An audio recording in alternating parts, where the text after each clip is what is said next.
Listen closely, because what I'm about to tell you was never written in any history book. At exactly 11 minutes past midnight, on October 13th, 1796, the music at Randolph Manor stopped. The candlelight trembled, and beneath the ballroom floor, beneath the laughter, the lace, the champagne, a young woman screamed for the last time. Her name was Margaret Randolph, 19 years old, the bride of the evening. But she was not dancing. She was sealed alive in the limestone basement beneath her own wedding.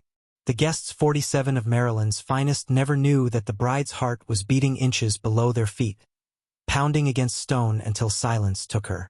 The story they were told was simple: a tragic illness, a fainting spell, a burial before dawn. But the truth is far older, far uglier, and far more deliberate.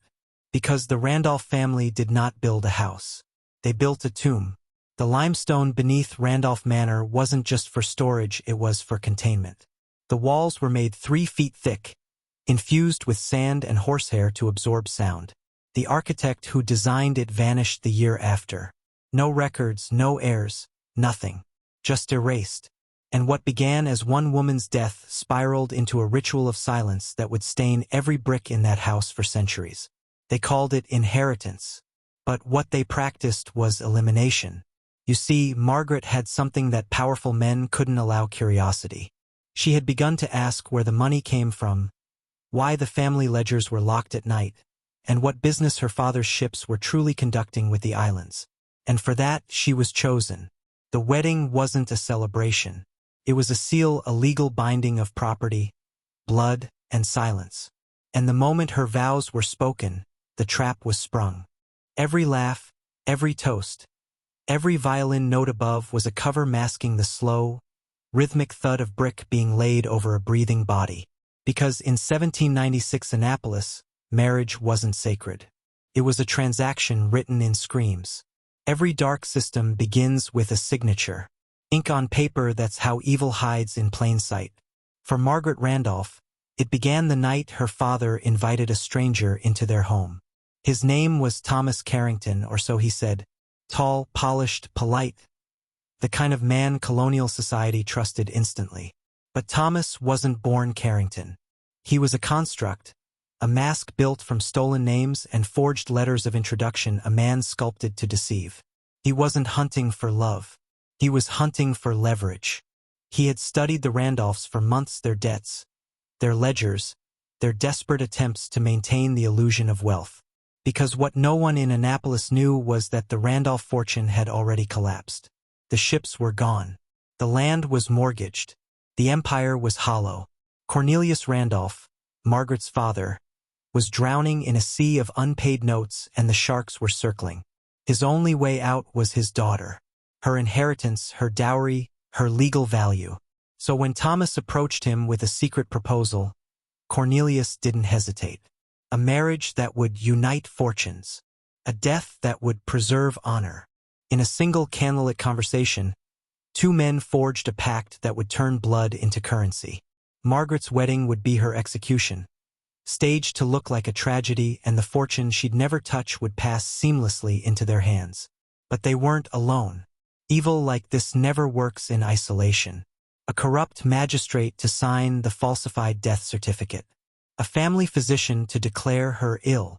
A lawyer, Cornelius's own brother, to make sure every document, every transfer, every witness aligned perfectly. This wasn't a crime of passion. It was an institutional operation layered with legality, shielded by etiquette, sanctified by the church. Every piece of the system had its place. The judge for silence, the doctor for legitimacy, the priest for moral camouflage. And that's the secret of control. It doesn't scream, it smiles. That's how power hides behind ritual, behind the appearance of virtue. While the guests toasted to love, the system toasted to ownership. And beneath the music, the first stones of the basement were already being prepared. Because when control is total, murder doesn't look like murder anymore. It looks like tradition. Control never begins with violence. It begins with convincing. Before Margaret ever heard the first brick seal above her, the real entombment had already begun in her mind. It started small: misplaced documents, hushed conversations, the slow disappearance of her independence under the polite excuse of preparation. Her father said she shouldn't handle business matters, a bride should rest. Thomas said she shouldn't worry about the ledgers, that's a man's duty now. The lawyer said her signature was a formality, nothing to trouble herself with. Each voice, soft. Each lie, reasonable. Each manipulation coded in care. That's how powerful systems operate. They don't force obedience. They guide it like a shepherd leading a lamb into silence. Within weeks, Margaret's world shrank. The letters she wrote were intercepted, for safety. The servants who'd once spoken freely now avoided her eyes. Doors that had always opened suddenly needed keys. And through it all, Thomas remained the perfect gentleman, smiling, attentive, affectionate. He read to her by firelight, complimented her handwriting, praised her beauty in front of guests. Every gesture rehearsed, every glance a line in a play he'd written months before. But behind those gestures was a pattern, a psychology so precise it could strip a person of their sense of reality. They call it gaslighting now. Back then it was just called love. Margaret began to doubt her own memory. Had she really overheard them whisper her name in the study? Had that ledger page, the one marked with strange numbers, ever existed? Or was she, as they suggested, too emotional lately? Control doesn't always imprison the body first. It dissolves certainty until a person no longer trusts what they see, only what they're told. That's what they did to her. That's what they do to all of us in softer ways, through glowing screens and smiling faces. Because every age has its Randolph's men who build illusions and call them order. And every age has its Margarets, the ones who notice too much. She was starting to see through the veil. And when a woman in 1796 began to see, the system responded the only way it knew how, by erasing her. The wedding night came wrapped in celebration and calculation. Every candle in Randolph Manor was lit, every curtain drawn tight to keep the wind from whispering what was about to happen. Guests called it a perfect union. The conspirators called it closure. Margaret wore white silk stitched with pearls that caught the firelight like frozen tears. She didn't know the dress had been chosen for a reason, so the stains would never be forgotten. The ceremony was short, almost rushed. Thomas's voice never trembled. His hand, when it took hers, was cold as the marble beneath the altar. When the priest said, "Till death do you part," her father's eyes flickered. That was the signal. The toasts began. The violin rose. Above the din of applause, the servants sealed the side doors. No one noticed the faint grinding from below, the sound of iron bolts sliding into place. At 11 minutes past midnight, Margaret disappeared. The guests thought she had retired, exhausted from the night. Only 4 men knew she had been led downward past the wine racks, past the stone archway, into the chamber her father called the vault. They told her it was a surprise gift from Thomas, a private room prepared for the honeymoon.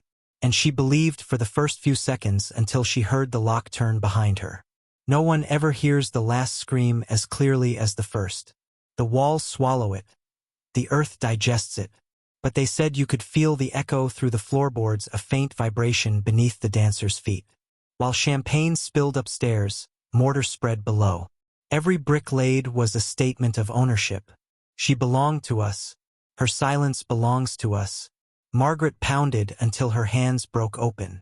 She shouted her father's name, then Thomas's, then no one's. When her voice failed, she clawed. When her strength failed, she prayed.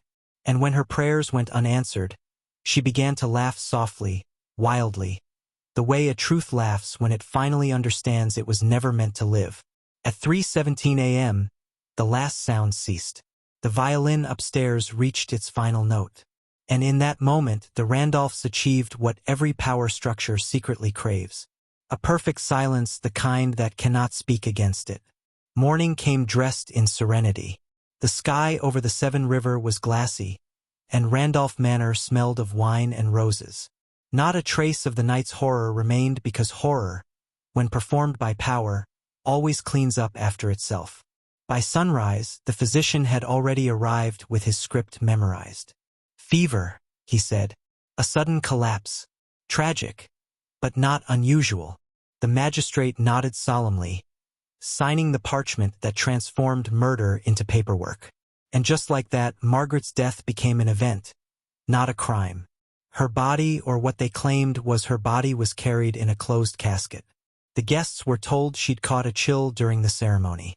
The women wept. The men offered condolences. No one dared to ask why the coffin felt too light. And then came the ledger. Every empire has one, the secret book that tells the real story. In it, Cornelius Randolph recorded each transaction, each bribe, each silent collaborator who made the impossible appear ordinary. Beside Margaret's name, he wrote only 3 words: assets reclaimed. Final.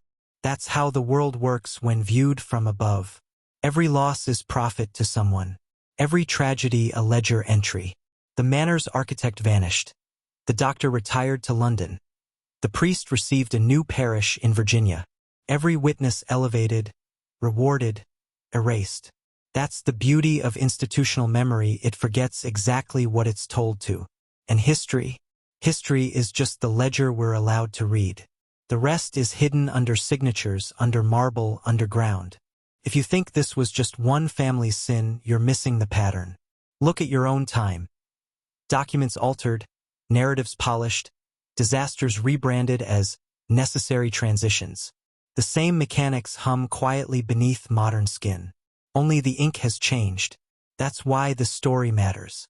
Because once you see how easily truth can be formatted, you stop believing in the permanence of anything: newspapers, treaties, even memory itself. They say ghosts haunt Randolph Manor, that a woman's laughter echoes through its floors at night. Maybe it's not laughter. Maybe it's the sound of a record correcting itself, whispering the part they tried to delete. Now listen carefully, because the next layer isn't about her anymore. It's about you. If you've heard this far, type "I am not asleep" twice in the comments. That phrase marks the point of no return. Tells the algorithm and yourself that you've begun to wake. Power never ends with one crime. It learns from it. The Randolphs didn't just bury a daughter. They discovered a formula. Silence wasn't an accident, it was a system. A mechanism forged in fear and oiled by repetition. The moment those bricks sealed the basement, a pattern was born that still breathes in every institution you've ever trusted. It works like this. First, you control the story. Second, you replace memory with repetition. Third, you reward those who comply and isolate those who remember. That's all it takes.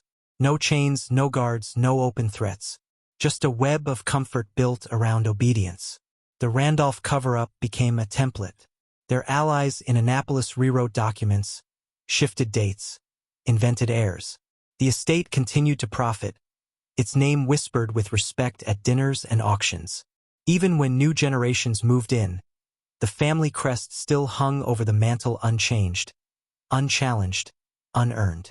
And centuries later, that same pattern hides inside corporations, governments, religions, screens glowing in our hands. Different faces, same machinery.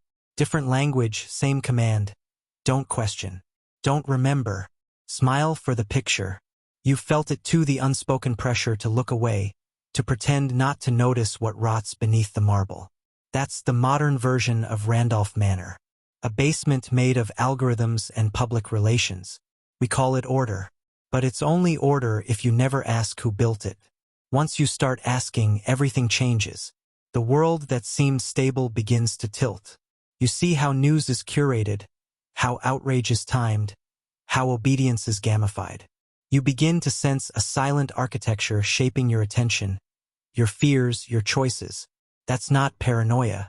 That's perception. And perception is the one thing they cannot fully own unless you hand it over. Every era refines its control. The Randolphs used walls. Your era uses data. Different stones. Same basement. So when you hear the phrase, "for your safety," or "for the greater good," listen closely for the echo of a bride's hand striking brick in the dark. Because silence is still currency, and you're still being asked to pay. Centuries fade, but architecture remembers. Randolph Manor still stands, its foundations damp, its walls warped by time. Tourists see a relic of colonial elegance. But beneath the polished wood and framed portraits, the stones hum with a vibration older than electricity, a frequency of debt. Because blood doesn't disappear, it circulates. The fortune that rose from Margaret's silence became the seed of dozens of other empires' banks, trade companies, political families.